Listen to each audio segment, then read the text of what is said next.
Hello friends, welcome to my channel stocks and investment Tamil. இந்த வீடியோவில் Aadhaar housing IPO ரிவ்யூவை பார்த்துருவோம். இந்த கம்பெனி லாங் டேர்ம் இன்வெஸ்ட்மெண்ட்டுக்கு சூட் ஆகுமா இல்லை ஷார்ட் டேர்ம் இன்வெஸ்ட்மெண்ட்டுக்கு சூட் ஆகுமான்னு சொல்லி பார்த்துருவோம். நீங்கள் இந்த சேனலுக்கு புது வியூவராக இருந்தீங்கன்னா மறக்காம இந்த சேனலை சப்ஸ்கிரைப் பண்ணி உங்கள் ஆதரவை தெரிவிங்க. ஆல்ரெடி நீங்கள் சப்ஸ்கிரைபராக இருந்தீங்கன்னா உங்கள் ஆதரவுக்கு மிக்க நன்றி. டிஸ்க்ளைமர் என்னன்னு பார்த்தீங்கன்னா, நாங்கள் செபி ரிஜிஸ்டர்ட் ஃபினான்ஷியல் அட்வைசர் கிடையாது. நீங்கள் இன்வெஸ்ட்மெண்ட் பண்ணுறதுக்கு முன்னாடி ஒரு செபி ரிஜிஸ்டர்ட் ஃபினான்ஷியல் அட்வைசரை மறக்காம கன்சல்ட் பண்ணணும். ஆதார் ஹவுசிங் பாத்தீங்கன்னா 2010 ஸ்டார்ட் பண்ண கம்பெனி. இவங்க வீடு கட்டுறதுக்கு தேவையான லோன் கொடுக்குற, அதாவது பினான்ஸ் பண்ற கம்பெனியா இருக்காங்க. இந்த கம்பெனியோட பினான்சியல் ஸ்டேட்மெண்ட்ஸ் பாத்துருவோம். சோ இந்த கம்பெனி 2021 டோட்டல் ரெவன்யூவா 1575 கோடி, ப்ராஃபிட்டா 340 கோடி.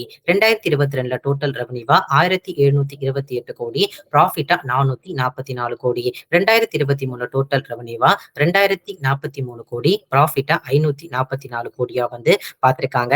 9 months financial year 2024ல இவங்களோட டோட்டல் இன்கம் 1895 கோடியா இருக்கு. இவங்களோட ப்ராஃபிட் ஆஃப்டர் டாக்ஸ் பாத்தீங்கன்னா 547 கோடியா இருக்கு. இபிஎஸ் இந்த கம்பெனி 8.6 ரூபாவா இருந்தது 13.90 பைசாவா இன்க்ரீஸ் ஆயிருக்கு. இவங்களோட net asset value per share 62.20 பைசாவா இருந்தது 107 ரூபாய் 60 பைசாவா உயர்ந்திருக்கு. டோட்டல் பாரோயிங்ஸ் இந்த கம்பெனிக்கு பாத்தீங்கன்னா கிட்டத்தட்ட 13,127 கோடி இந்த கம்பெனில கடனா இருக்கு. ஸோ ஆல்ரெடி உங்க பினான்ஸ் கம்பெனியா வந்திருக்காங்க.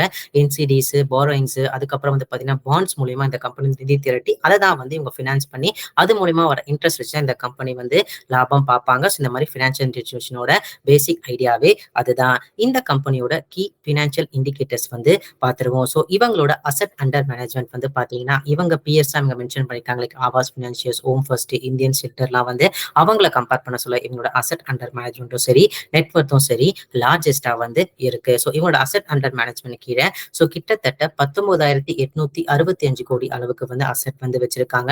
லோன் டிஸ்பர்ஸ்மெண்ட் மட்டுமே 49,040 கோடி அளவுக்கு கொடுத்திருக்காங்க 9 months financial year 2024ல. இவங்களோட ஆவரேஜ் காஸ்ட் ஆஃப் பாரோயிங்ஸ் பாத்தீங்கன்னா 8.2%, 7.2%, 7% financial year 2023 இருந்தது. இது 9 months financial year 2024ல 7.6% உயர்ந்திருக்கு. சோ இந்த கம்பெனியோட ரிட்டன் ஆன் டோட்டல் அசெட் 2.6%, 3.2%, 3.6% இருக்கு. இது 4.2% இருக்கு. அது கொஞ்சம் பாசிட்டிவ் அவுட்லுக்கா இருக்கு. ரிட்டன் ஆன் ஈக்விட்டி பெர்சன்டேஜ் 18.4% இருக்கு. கிராஸ் என்பிஏ 1.4% இருக்கு 9 months financial year 2024ல. நெட் என்பிஏ 1% அளவுக்கு இருக்கு. இதே financial year 2023ல பாத்தீங்கன்னா அது 1.2% and 0.8% அளவுக்கு இருந்திருக்கு. இந்த 9 months financial year 2024ல கொஞ்சம் உயர்ந்திருக்கு. இந்த கம்பெனியோட டோட்டல் நெட்வொர்த் 4,249 கோடியா இருக்கு. இந்த கம்பெனியோட லிஸ்டட் பியர்ஸ் யாரெல்லாம் பாத்தீங்கன்னா Aptus Value Housing Finance, Aavas Financiers, Home First Finance, India Shelter Finance இருந்திருக்காங்க. ஆவாஸ் பினான்சியர்ஸ் பத்தி நம்ம ஆல்ரெடி வீடியோ பார்த்திருக்கோம். ஸோ ஆப்பர்ச்சுனிட்டி இருக்கிற செக்மெண்ட் தான் இந்த affordable housing finance segment. So இவங்களோட ரெவன்யூ பாத்தீங்கன்னா இவங்க பியர்ஸை கம்பேர் பண்ண சொல்ல அதிகமா 2000 கோடி அளவுக்கு இருக்கு. Net asset value per share பாத்தீங்கன்னா இவங்களுக்கு முன்னாடி ஆவாஸ் ஹோம் பினான்ஸ் இருக்காங்க. இபிஎஸ் பாத்தீங்கன்னா இவங்க தேர்ட் பெஸ்டா தான் இருக்காங்க. அதுக்கப்புறம் இவங்க ரிட்டன் ஆன் நெட்வொர்த் பெர்சன்டேஜ் பாத்தீங்கன்னா டாப்ல இருக்காங்க 16.5% அளவுக்கு. இந்த கம்பெனியோட IPO dates 8 to 10th May 2024. IPO price 300 ரூபாயில இருந்து 315 ரூபாய் ஒரு ஷேர் கொடுத்திருக்காங்க. எம்ப்ளாயி டிஸ்கவுண்ட் 23 ரூபாய் ஒரு ஷேர் இருக்கு. ஃப்ரெஷ் இஷ்யூ 1000 கோடி, ஆஃப் ஆஃப் ஆசெட் 2000 கோடி, 3000 கோடி ஐபிஓ சைஸா இருக்கு.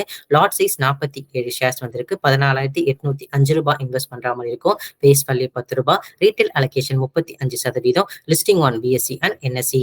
இவங்களோட அலாட்மெண்ட் டேட் பாத்தீங்கன்னா 13 May 2024. Initiation of refunds 14 May 2024. Transfer of shares to demat account 14 May 2024. Aadhar ஹவுசிங்கோட ஐபிஓ லிஸ்டிங் டேட் 15 May 2024 இருக்கு. சோ இப்போ இந்த கம்பெனில அப்ளை பண்ணலாமா வேண்டாமா, லிஸ்டிங் எய்ம்ஸ் எப்படி இருக்க போகுது, short term and long term எப்படி இருக்குன்னு சொல்லி பார்த்துருவோம். இவங்க இருக்கிற இந்த ஆதார் ஹவுசிங் பினான்ஸ் பாத்தீங்கன்னா கிட்டத்தட்ட இந்த இண்டஸ்ட்ரி மட்டுமே, இந்த affordable housing or home financing industry மட்டுமே 2023 to 2026 2026 காலகட்டத்துல 8 to 10% அளவுக்கு சிஏஜிஆர்ல இன்க்ரீஸ் ஆகிறதுக்கு வாய்ப்புகள் இருக்குன்னு சொல்லி எதிர்பார்க்கப்படுது. ஸோ இன்னும் அண்டர் பெனட்ரேட்டட் மார்க்கெட்டை தான் வந்திருக்கு. ஸோ இன்னும் டயர் 2, டயர் 3, டயர் 4 சிட்டிஸ்ல வந்து மிடில் இன்கம் பீப்புளுக்கு வீடு கட்டுறது ஒரு பெரிய கனப்பா இருக்கு. ஸோ அந்த மாதிரி ஆட்களுக்கு வந்து லோன் கொடுக்குற கம்பெனியா வந்திருக்காங்க இந்த ஆதார் ஹவுசிங் ஃபினான்ஸ். அதுக்கப்புறம் வந்து இந்த கம்பெனியோட அசட் அண்டர் மேனேஜ்மெண்டாலும் சரி, நெட்வொர்த்தா இருந்தாலும் சரி, financial year 2021, 2022, 2023, 9 months financial year 2024 வந்து பாத்தீங்கன்னா ஹையஸ்டா இருக்கு. இவங்க மென்ஷன் பண்ண பிஎஸ் கம்பேர் பண்ண சொல்ல இவங்களோட அசட் அண்டர் மேனேஜ்மெண்ட் வந்து 17.3% அளவுக்கு சிஏஜிஆர்ல இன்க்ரீஸ் ஆயிருக்கு 2021 to December 31, 2023 டேட்டா படி. இவங்களோட கலெக்ஷன் எஃபிஷியன்சி ரேஷியோ நியர்லி 100% அளவுக்கு வந்து இருந்திருக்கு. இவங்களோட ப்ராஃபிட் ஆஃப்டர் டாக்ஸ் வந்து பாத்தீங்கன்னா எக்ஸெப்ஷனல் ஐட்டம்ஸை தவிர்த்து 28.8% சிஏஜிஆர்ல இன்க்ரீஸ் ஆயிருக்கு 2021 to 2023 காலகட்டத்துல. கடந்த 3 ஃபினான்ஷியல் இந்த கம்பெனியோட ஆவரேஜ் இபிஎஸ் 12.1 இருக்கு. Average return on net Worth percentage 14.2% வந்திருக்கு. இஷ்யூவோட வேல்யூவேஷன்ஸ் வந்து பிரைஸ் டு புக் வேல்யூ 2.93 இருக்கு. இதே போஸ்ட் ஐபிஓ நேவ்ல வந்து பாத்தீங்கன்னா 2.56 டைம்ஸ் புக் இருக்கு. ஆஸ்கிங் பிரைஸ் வந்து பாத்தீங்கன்னா ஃபினான்ஷியல் இயர் 2024 அவுட்லுக் எடுத்து பார்க்கும்போது 18.39 இருக்கு. இதே ஃபினான்ஷியல் இயர் 2023 earnings இப்போ நியர்லி 22 டைம்ஸ் earningsல வந்து இருக்காங்க. இவங்களோட ரிட்டர்ன் ஆன் ஈக்விட்டி மார்ஜின்ஸ் வந்து பாத்தீங்கன்னா 13.5%, 15.2%, 16.5%, 18.4% தான் வந்து நல்லாவே கொடுத்திருக்கு. ஸோ ரிட்டர்ன் ஈக்விட்டி வந்து ப்ராஃபிட்டபிளி வந்து கொடுக்கும். ஸோ அது வந்து இந்த கம்பெனிக்கு வந்து ஒரு கணிசமா உயர்ந்திருக்கு. கரண்ட் கிரே மார்க்கெட் பிரீமியம் வந்து பாத்தீங்கன்னா கிட்டத்தட்ட ₹61 ஒரு ஷேருக்கு வந்து இருக்கு. ₹376 இந்த ஷேர் லிஸ்ட் ஆக வாய்ப்பு இருக்கு. 19.37% அளவுக்கு லிஸ்டிங் தர வாய்ப்புகள் வந்து இருக்கு. இந்த கம்பெனி இருக்க ரிஸ்க் என்னன்னு வந்து பாத்தீங்கன்னா வெறும் 2 ஸ்டேட் மட்டுமே இவங்க ரெவன்யூக்கு நிறைய கான்சென்ட்ரேஷன் பண்ணிட்டு வந்திருக்காங்க. முக்கியமா அது உத்தரப்பிரதேஷ், மகாராஷ்டிரா. அது மட்டும் இல்லாம வந்து பாத்தீங்கன்னா இடி இஷ்யூலயும் வந்து இவங்க ப்ரொமோட்டர் வந்து இன்வால்வ் ஆயிருக்காங்க. அது கொஞ்சம் நெகட்டிவா வந்து பாக்குறேன். ஆப்ரேட்டிங் கேஷ் ஃப்ளோ இந்த கம்பெனிக்கு வந்து நெகட்டிவா இருக்கு. அதுக்கு சில ரீசன்ஸ் வந்து சொல்லியிருக்காங்க இதே மாதிரி இன்வெஸ்ட்மெண்ட்ஸ் அப்படின்னு. But still operating cash flow வந்து இந்த கம்பெனிக்கு நெகட்டிவா வந்து இருந்திருக்கு. கெயின் சப்ளை பண்றவங்க நான் என்ன சொல்ல விரும்புனா இந்த கம்பெனி வந்து ஓரளவுக்கு சுமாரான லிஸ்டிங் கெயின்ஸ் தரத்துக்கு தான் வந்து வாய்ப்புகள் இருக்கு. மத்த 2 ஐபிஓவை கம்பேர் பண்ண சொல்ல. ஸோ லிஸ்டிங் கெயின்ஸ் அப்ளை பண்றவங்க கொஞ்சம் கேர்ஃபுல்லா வந்து இருந்திருக்கோங்க. Short term and long term இன்வெஸ்டர்ஸ்க்கு நான் என்ன சொல்ல விரும்புறேன்னு சொல்லி பாத்தீங்கன்னா ஷார்ட் டேர்மா நீங்க இன்வெஸ்ட்மெண்ட் எடுக்க போறீங்க. இந்த மெட்ரிக்ஸ் எல்லாம் பிடிச்சிருக்கு. இவங்க பியர்ஸ் விட பாத்தீங்கன்னா பெட்டர் பொசிஷன் வந்து வச்சிருக்காங்க. ஆர்ஓஇயும் எனக்கு ஓகேவா வந்து இருக்கு. வேல்யூவேஷன்ஸும் ஓகேவா வந்து இருக்கு. பிளஸ் இவங்க வந்து நல்ல ரெவன்யூ பாக்குறாங்க. ப்ராஃபிட் growth ஓரளவுக்கு நல்லாவே இருக்கு அப்படின்னு நினைக்கிறவங்க வந்து பாத்தீங்கன்னா இந்த ஹை இன்ட்ரெஸ்ட் ரேட் சைக்கிள் இந்த மாதிரி ஃபினான்ஸ் கம்பெனிஸ்க்கு வந்து கொஞ்சம் பாதிப்பை கொடுக்கும். காரணம் என்னன்னு வந்து பாத்தீங்கன்னா இவங்களோட ஆவரேஜ் காஸ்ட் ஆஃப் பாரிங்ஸ் வந்து 7 to 7.6% வந்து உயர்ந்திருக்கு. ஸோ அதனால இவங்க நெட் ப்ராஃபிட் கொஞ்சம் அடிப்படை வாய்ப்புகள் வந்து இருக்கு. அது மட்டும் இல்லாம இவங்க அசெட் குவாலிட்டி வந்து 1 to 1.4% cross NBA, net NBA வந்து பாத்தீங்கன்னா 0.8% 1% அளவுக்கு உயர்ந்திருக்கு. அசெட் குவாலிட்டி கொஞ்சம் டெட்ராய்ட் ஆயிடுச்சுன்னா இந்த கம்பெனி கொஞ்சம் ப்ரெஷர்ல இருக்கிறதுக்கு வாய்ப்புகள் வந்து இருக்கு. ஸோ ஷார்ட் டேர்ம்ல இந்த high interest rate cycle average cost of borrowings கொஞ்சம் ஹையரா இருக்கும்போது இந்த கம்பெனி ப்ரெஷர்ல இருக்கிறதுக்கு வாய்ப்புகள் வந்து இருக்கு. அது மட்டும் இல்லாம இவங்க ப்ரொமோட்டர்ஸ் மேல ஒரு இடி இஷ்யூ வந்து இருக்கு. அது எப்படி பேன் அவுட் ஆகுதோ அதை பொறுத்து இந்த ஸ்டாக் பிரைஸோட மூவ்மெண்ட் வந்து இருக்கு. அது நீங்க மறந்துடக்கூடாது ஷார்ட் டேர்ம்ல.